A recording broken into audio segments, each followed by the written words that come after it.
Son bir həftə ərzində Rusiya-Ukrayna müharibəsinin gedişatı ilə bağlı ciddi qərarlar səsləndirildi. Ukraynanı sülhə gəlməsi üçün ram etməyə çalışan Trump administrasiyası ilk gedişini Oval kabinetdə etdi. Birləşmiş Ştatlar lideri Donald Trump, vitse-prezident James David Vance və Ukrayna prezidenti Volodymyr Zelenskinin iştirakı ilə baş tutan görüş gərgin anlarla yadda qaldı. Trumpla Zelenski arasındakı söz güləşi Kiyevin nadir torpaq mineralları sazişini imzalamaq üçün üz tutduğu Vaşinqtondan əliboş qayıtmasına səbəb oldu. Özəlliklə vitse-prezidentlə Kiyev rəhbəri arasında başlanan qarşıdurma Zelenskinin Vaşinqtonun gələcəyi ilə bağlı etdiyi şərhindən sonra daha da alovlandı.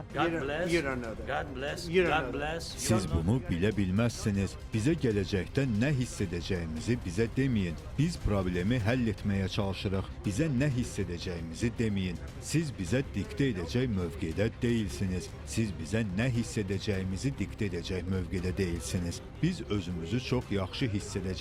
Ya sazişi imzalayacaqsınız, ya da biz gedəcəyik.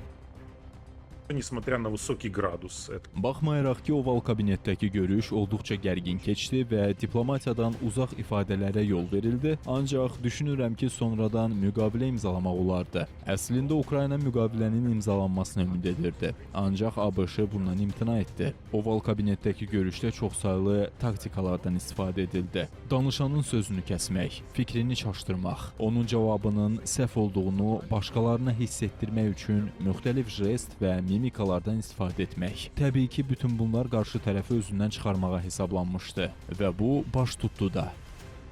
Oval kabinetdə protokol qaydalarına zidd davranışlar diqqətləri Kiyevə yönəltdi. Günah keçisi axtarışlarının davam etdiyi bir vaxtda Kiyev üzr istəməlidir deyildi. Amerika Birləşmiş Ştatları lideri və vitse-prezidenti ilə görüşündən dərhal sonra Zelenskinin Fox News-a açıqlamasında səsləndirdiyi fikirlər Ukraynanın üzr istəmək niyyətində olmadığını göstərdi. Mən Amerika Birləşmiş Ştatları prezidenti və xalqına hörmət edirəm. Düşünürəm ki, biz səmimi olmalıyıq. Hərdən bir müzakirələrimizi jurnalistlərin iştirakı olmadan etməliyik. Mən azad mediaya hörmətlə yanaşıram. Ancaq hesab edirəm ki, razılaşdırmalı olduğumuz bir sıra məsələlər var. Bütün hallarda biz çox yaxın tərəfdaşıq. Trumpla münasibətlərimiz iki prezidentdən daha yüksək və daha yaxın olmalıdır. Məhz bu açıqlamanın ardından Kiyevdən gələn reaksiya səsləndirilən bütün fikirlərə cavab mahiyyəti daşıdı. Ukrayna Prezident Ofisi rəhbərinin müşaviri Mikhail Podolyak etmədikləri səhvə görə üzr istəməyəcəklərini açıqladı. Zelenski forma və məzmun baxımından tamamilə haqlı idi. Ukrayna prezidenti Amerikalı tərəfdaşlarına Rusiyaya təzyiq etmədən heç bir iş görülməyəcəyi ilə bağlı əsas ideyanı çatdırmağa çalışır. Ona görə də olmayan səhvə görə üzr istəməyəcəyik. Bu alçaldılma məsələsi deyil. Siyasi liderlər arasında emosional müzakirədir. Görüş müəyyən mənada faydalı oldu. Fərqlərimizi vurğulamaqla biz öz fikirlərimizi aydınlaşdıra bilərik. Cəbhədən diplomatik müstəviyə daşınan bu gərginlik Trumpın Şərqi Avropa siyasəti ilə bağlı yanaşmasını yenidən aktuallaşdırır. Vaxtilə prezidenti fəaliyyətinə başlaması ilə Rusiya-Ukrayna müharibəsini 24 saata bitirəcəyi vədini verən Trumpın bu fikrinə bir daha cavab axtarılır. Prezident Donald Trump söz verdi ki, Ukraynadakı müharibəni 24 saata bitirəcək. Lakin biz konkret olaraq bunun hansı gün və ya ildə baş verəcəyini vurğulamamışdıq. Birləşmiş Ştatlar prezidentinin Ukrayna və Rusiya üzrə xüsusi nümayəndəsi Kit Kellogg'un Xarici Əlaqələr Şurasındakı bu açıqlaması zalda gülüşlə qarşılandı. Lakin onun cavabı Trumpın hazırki siyasi kursuna dair detalların işıqlandırılmasına rəvac verir. Məsələn, Trump prezidentliyinin ilk həftələrini başa vurduqdan sonra ictimaiyyətə görülən işlər və məqsədlərlə bağlı açıqlama verdi. Konqres qarşısındakı çıxışı Trumpın prioritetlərinə işıq saldı. Misal üçün, Trumpın çıxışında keçmiş administrasiyanın uğursuz siyasətinin yaratmış olduğu problemlərə geniş yer verildi. Uzun müddəti həllini tapa bilməyən iqtisadi çətinliklər Ağ Evi yeni administrasiyasının fəaliyyət planı kimi təsbit olundu. Təhlillər və səsləndirilən fikirlər onu deməyə əsas verir ki, Trump üçün prioritet ölkədaxili problemlərin həllindən başlanır.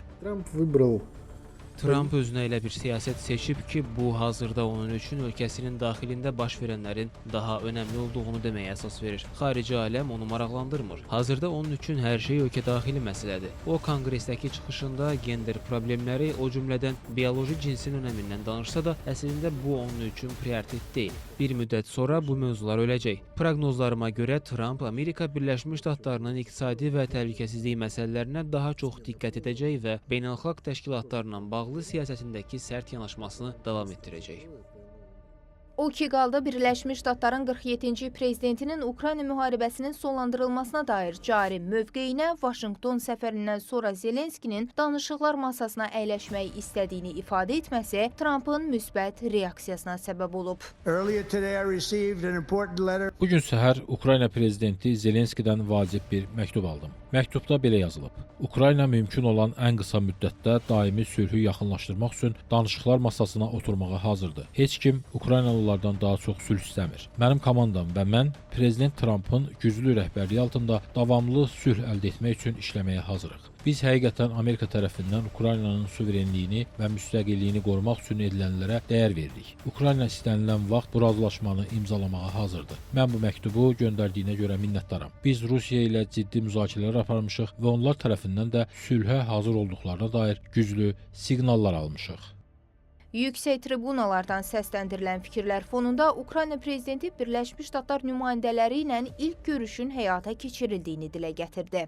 Всі бачать, наскільки швидко Diplomatik hadisələrin nə qədər sürətlə inkişaf etdiyini hər kəs görür. Ukrayna və Amerika Birləşmiş Ştatları komandaları görüşlərə başladılar. Andrey Yermak və Mike Waltz arasında danışıqlar aparıldı. Müsbət irəliləyiş var. Növbəti həftə ilk nəticələri gözləyirik. сподіваємось на перші Qarşıdakı həftə də ən az bu həftə qədər ciddi açıqlamalarla yadda qala bilər. Çünki martın 10-da Ukrayna prezidentinin Səudiyyə Ərəbistanı kralı Salman bin Əbdüləziz Əl-Səudla görüşü olacaq. Ardınca martın 11-də Birləşmiş Ştatlar və Ukrayna nümayəndələri görüş keçirəcək. Ancaq bu görüşdə Zelenski iştirak etməyəcək. Proseslər sülhə gedən yolun mərhələli atəşkəsdən keçdiyini və bunun üçün Kremllə Vaşinqtonun koordinasiyalı hərəkət edəcəyini göstərir. Zeynəb Mirzəyeva, Real.